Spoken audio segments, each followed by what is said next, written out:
한국인들은 성격이 급하고 불같다라는 말이 있죠. 하지만 오늘 들려드릴 이야기는 조용히 할 일을 하며 꿋꿋이 기술 속에 숨겨진 철학과 신념을 전 세계에 알린 대한민국의 이야기입니다. 상대국의 오만함에도 묵묵히 우리만의 길을 가는 이야기를 시작하기 전에 좋아요와 구독으로 응원 부탁드립니다. 저는 로렌 리베카 모건입니다. 유럽 고속철도 시스템 감리위원회에서 수석 기술자로 일하고 있어요. 58세가 된 지금까지 철도만 보고 살아왔죠. 프랑스 고속철도 TGV 프로젝트의 성공으로 업계에서 인정받았고 효율성과 정확성을 무엇보다 중시하는 엔지니어입니다. 2024년 10월 폴란드 체코 헝가리를 잇는 대규모 고속철도 프로젝트에 파견됐어요. 총 1200km에 달하는 이 노선은 한국의 KTX 기술을 기반으로 하는 시스템이었습니다. 솔직히 말하면 처음엔 별로 관심이 없었어요. 한국 기술이라고 해봤자 조립식 수준이라고 생각했거든요. 독일이나 프랑스 기술에 비하면 한참 떨어질 거라는 선입견이 있었습니다. 바르샤바 쇼팽 공항에 도착했을 때 폴란드 프로젝트 매니저인 야체크 코발스키가 저를 맞이했습니다. 50대 중반의 그는 폴란드 국철에서 30년간 일한 베테랑이었어요. 하지만 그의 첫 마디부터 불안한 표정이 역력했습니다. 공항에서 시내로 가는 차 안에서 그가 말했죠. 모건 박사님, 심각한 문제가 생겼습니다. 한국 측에서 어제 갑자기 기술 지원을 전면 중단한다고 통보해왔어요. 아무런 사전 경고도 없이 말이죠. 저는 당황스러웠습니다. 계약서상으로는 최소 2년간 기술 지원이 보장되어 있었거든요. 더 이상한 건 한국 측의 통보 방식이었어요. 보통 이런 중대한 결정에는 긴 설명과 향후 계획이 따라오기 마련인데 단 한 줄로 기술 지원 종료, 즉시 효력 발생이라고만 써 있었다는 겁니다. 현장에 도착하자마자 상황의 심각성을 깨달았어요. 거대한 차량기지에 세워진 12량짜리 고속열차들이 모두 멈춰 서 있었습니다. 평소라면 윙윙거리는 소리로 가득했을 정비구역도 조용했어요. 단순한 고장이 아니라 의도적으로 멈춘 것 같았습니다. 한국 기술자들이 사용하던 사무실을 들여다봤어요. 책상 위는 깔끔하게 정리되어 있었고 벽에 걸려있던 기술 도면들도 모두 사라져 있었습니다. 마치 처음부터 아무도 없었던 것처럼 말이죠. 하지만 커피 머신 옆에 한글로 쓰인 작은 메모 하나가 남아 있었어요. 무슨 뜻인지 알 수 없었지만 뭔가 의미심장해 보였습니다. 그날 밤 호텔에서 한국 측이 보낸 마지막 메일을 몇 번이고 다시 읽어봤어요. 기술적인 문제나 계약 위반 같은 구체적인 이유는 전혀 언급되지 않았어요. 그저 상호 신뢰관계 손상으로 인한 협력 중단이라는 모호한 표현만 있었습니다. 우리가 본 건 단순한 시스템 오류가 아니라 한국 측의 강력한 메시지였던 것 같다는 생각이 들기 시작했어요. 프로젝트 초기로 거슬러 올라가면 문제의 징조들이 곳곳에 있었어요. 작년 봄 첫 번째 입찰 과정부터 유럽 측 관계자들은 한국 기술을 단순히 가격 대비 효율적인 해결책으로만 봤습니다. 독일 지멘스나 프랑스 알스톰보다 40%나 저렴했거든요. 브뤼셀에서 열린 첫 번째 기술 회의를 생생히 기억해요. 한국철도기술연구원에서 온 박영진 박사가 유창한 체코어로 발표를 시작했을 때 회의실이 술렁거렸습니다. 하지만 우리의 관심은 그의 언어 실력이 아니라 프레젠테이션 마지막 슬라이드에 나온 견적서였어요. 박영진이 시스템의 핵심 철학을 설명하며 안전성은 단순히 기술적 완성도가 아니라 운영하는 사람의 마음가짐에서 나온다고 말했을 때도 독일 대표단은 손목시계를 보며 그런 철학적인 이야기는 나중에 하고 먼저 구체적인 비용 항목부터 정리하죠라고 말했어요. 저도 그때 고개를 끄덕였습니다. 계약이 체결된 후 폴란드 현지 엔지니어들의 반응은 더욱 노골적이었어요. 크라쿠프에서 온 수석 기술자 마렉이 한국 시스템 도면을 보며 말했죠. 생각보다 단순하네요. 우리가 몇 군데만 손보면 훨씬 효율적으로 만들 수 있을 것 같은데요? 한국에서 파견된 기술팀이 도착했을 때도 분위기는 마찬가지였어요. 박영진을 비롯한 8명의 한국 엔지니어들이 매주 정기회의에서 시스템 변경 시 반드시 사전 협의가 필요하다고 강조했지만 대부분은 과도한 간섭이라고 여겼습니다. 저 역시 별반 다르지 않았어요. 한국 기술자들이 볼트 하나 조이는 것까지 꼼꼼히 체크하는 모습을 보며 저렇게까지 해야 하나라고 생각했거든요. TGV 프로젝트에서는 절반 시간에 끝낼 수 있는 일이었으니까요. 특히 기억에 남는 건 지난 8월에 있었던 사건이에요. 폴란드 측이 제동 시스템의 민감도를 임의로 조정했다가 테스트 중 사소한 사고가 났거든요. 다행히 인명피해는 없었지만 박영진의 반응은 강렬했어요. 그가 회의실에서 했던 말이 아직도 귀에 생생합니다. 이건 단순한 구매가 아니라 계약서에 명시하지 못한 신뢰의 문제입니다. 기술을 전수할 때는 그 기술에 담긴 책임감도 함께 전달되어야 해요. 당시 저는 그저 감정적인 반응이라고 생각했어요. 하지만 지금 돌이켜보니 그때부터 한국 측의 실망이 시작됐던 것 같습니다. 10월 15일 화요일 오전 한국 기술자들이 갑작스럽게 철수했어요. 박영진이 마지막으로 사무실을 정리하는 모습을 창문 너머로 봤는데 그의 표정에는 분노보다는 깊은 실망이 묻어 있었습니다. 그 다음 날부터 진짜 악몽이 시작됐어요. 아침 6시에 첫 번째 테스트 운행을 시작하려던 순간 모든 시스템이 일제히 멈춰버린 겁니다. 단순한 고장이 아니라 마치 누군가 스위치를 내린 것처럼 말이죠. 야체크가 새벽 7시에 다급한 목소리로 전화를 걸어왔습니다. 모건 박사님, 지금 당장 현장으로 와주세요. 모든 열차가 운행 불가 상태입니다. 서둘러 현장으로 향하는 동안 제 머릿속은 복잡했어요. 도착해보니 상황이 심각했습니다. 12량짜리 고속열차 6편성이 모두 차량기지에 멈춰 서 있었고 전기 시스템부터 신호체계, 제동장치까지 핵심 기능들이 모조리 작동하지 않았어요. 가장 이상한 건 고장 원인을 도저히 찾을 수 없다는 거였습니다. 독일에서 급파된 지멘스 엔지니어 3명과 함께 밤새 매뉴얼을 뒤져가며 점검했지만 모든 부품과 회로가 정상이었거든요. 하지만 시스템은 절대 작동하지 않았습니다. 폴란드 기술팀장 마렉이 좌절감을 감추지 못하며 말했어요. 도대체 뭐가 문제인지 모르겠어요. 모든 게 정상인데 왜 움직이지 않죠? 저도 마찬가지였습니다. 30년 경력으로도 이런 상황은 처음이었어요. 한국 측에 긴급 기술 지원을 요청했지만 돌아오는 답변은 차가웠습니다. 계약 조건에 따라 지원이 종료되었습니다. 추가 문의사항은 법무팀으로 연락 바랍니다. 박영진의 개인 번호로 전화해봤지만 받지 않더군요. 그날 밤 홀로 어두운 차량기지를 걸으며 저는 깨달았어요. 한국 측이 큰 소리로 항의하거나 경고하는 대신 조용히 정지를 선택했다는 것을 말이죠. 이건 단순한 계약 분쟁이 아니라 완전히 다른 차원의 메시지였습니다. 한국 기술자들이 남긴 침묵 속에서 우리가 놓친 중요한 교훈이 숨어 있을 거라는 생각이 들기 시작했어요. 일주일 후 유럽연합 차원에서 긴급 대책팀이 구성됐어요.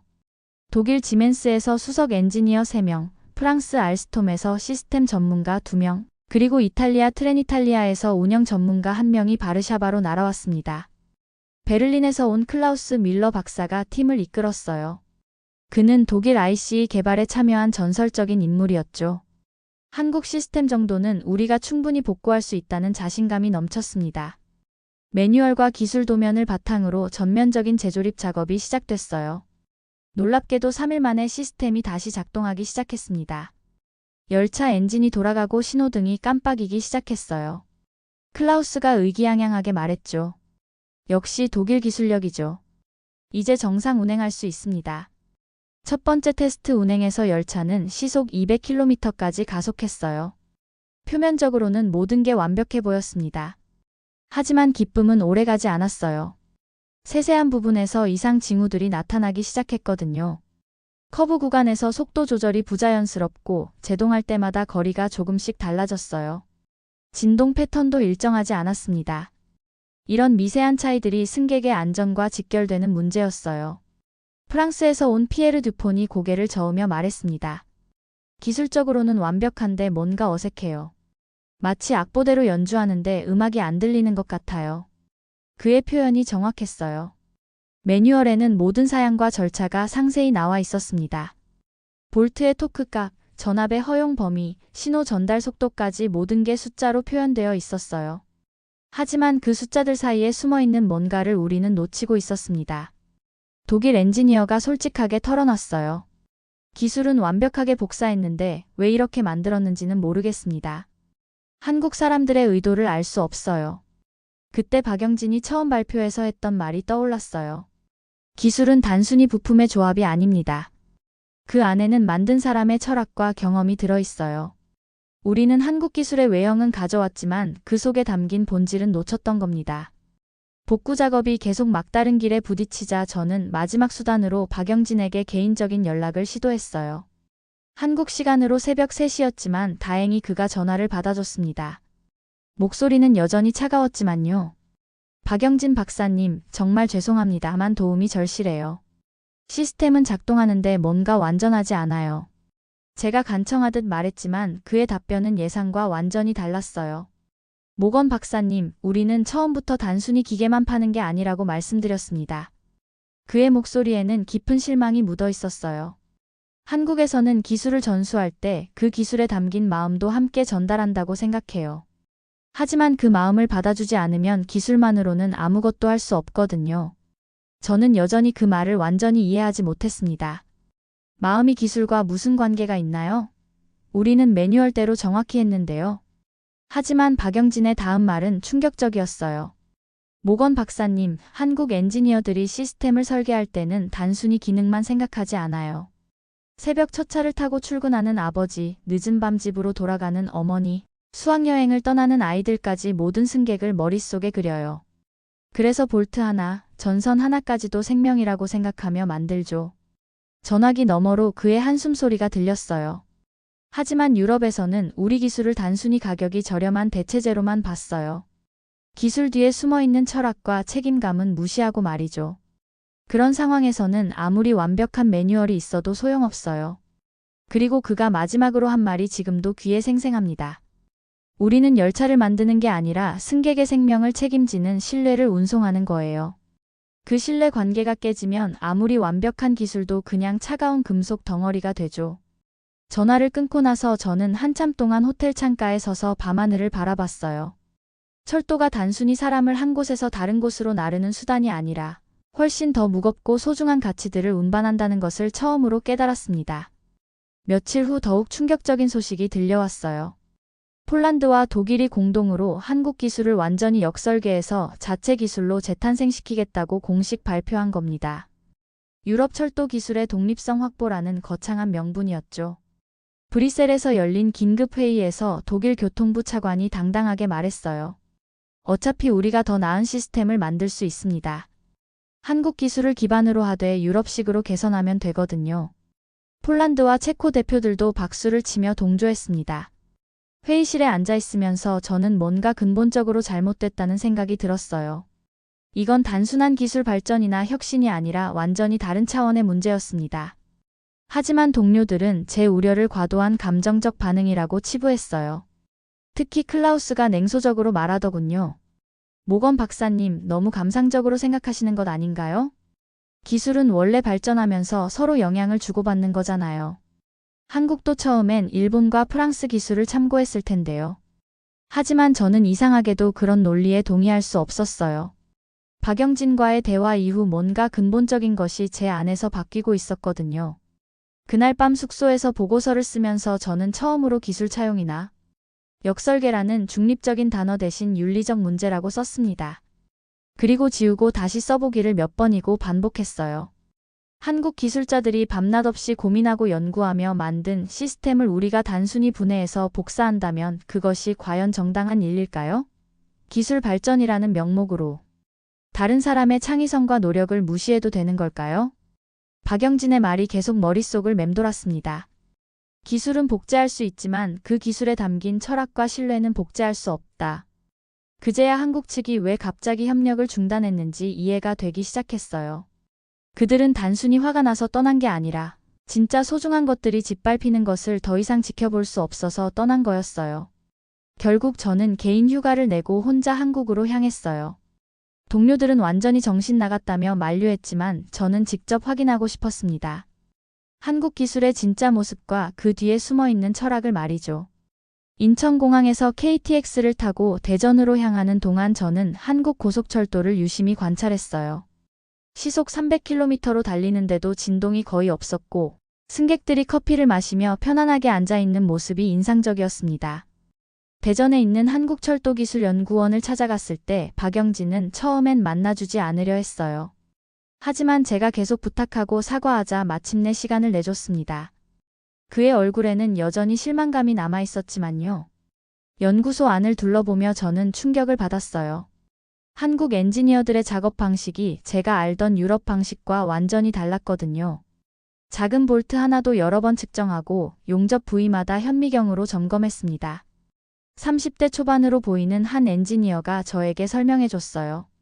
1mm 오차도 나중에 큰 사고로 이어질 수 있어요. 그래서 우리는 완벽할 때까지 절대 타협하지 않습니다. 그의 눈에는 진지함과 책임감이 가득했어요. 박영진이 저를 지하 3층 실험실로 안내했습니다. 그곳에서 실제 KTX 핵심 부품들을 제작하는 과정을 직접 봤어요. 최첨단 장비로 정밀 가공한 후에도 숙련된 기술자가 손으로 한 번씩 더 점검하더군요. 왜 기계가 다 했는데 또 사람이 체크하나요? 제가 궁금해서 물었더니 박영진이 미소를 지으며 대답했습니다. 기계는 정확하지만 마음은 없어요. 이 부품을 사용할 승객들의 안전을 진심으로 걱정하는 마음은 사람만이 가질 수 있거든요. 그래서 마지막엔 반드시 사람의 손길이 닿아야 해요. 품질관리실에서는 더욱 놀라운 장면을 봤습니다. 한 기술자가 부품 하나를 놓고 1시간 넘게 고민하고 있었어요. 뭔가 문제가 있나요? 제가 물었더니 그가 대답했습니다. 기준상으로는 합격이지만 제 경험으로는 뭔가 미세하게 이상해요. 확실해질 때까지 다시 검사해 보려고요. 그 순간 저는 깨달았어요.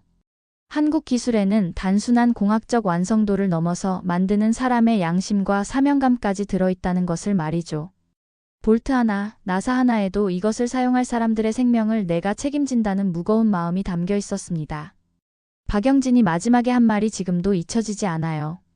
기술은 결국 사람이 사람을 위해 만드는 거예요. 그 마음이 빠지면 아무리 훌륭한 기술도 의미가 없죠.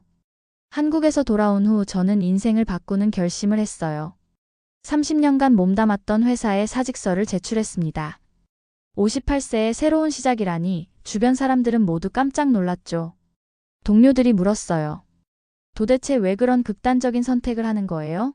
하지만 설명하기가 쉽지 않았어요. 그저 더 이상 예전 방식으로는 일할 수 없다는 확신만 있었습니다. 퇴직 후 저는 윤리기반 철도 컨설턴트라는 새로운 길을 택했어요. 동료들은 그런 게 돈이 되겠느냐며 걱정했지만 저에게는 수익보다 중요한 가치가 생겼거든요. 첫 번째 프로젝트는 다름 아닌 한국과의 신뢰 회복 작업이었습니다. 폴란드 정부가 뒤늦게 사태의 심각성을 깨닫고 중재를 요청한 거였어요. 쉽지 않은 과정이었지만 조금씩 진전이 있었습니다. 6개월 만에 박영진과 다시 만났을 때 그가 놀라며 말했어요. 모건 박사님이 많이 변하셨네요. 예전과는 완전히 다른 분 같아요. 저는 웃으며 대답했습니다. 아니에요. 이제야 진짜 철도 엔지니어가 된 것 같아요. 신뢰 회복 과정에서 가장 인상 깊었던 건 한국 기술자들의 반응이었어요. 그들은 복수나 보복을 원하지 않았어요. 단지 자신들의 기술과 철학이 제대로 이해받기를 바랄 뿐이었습니다.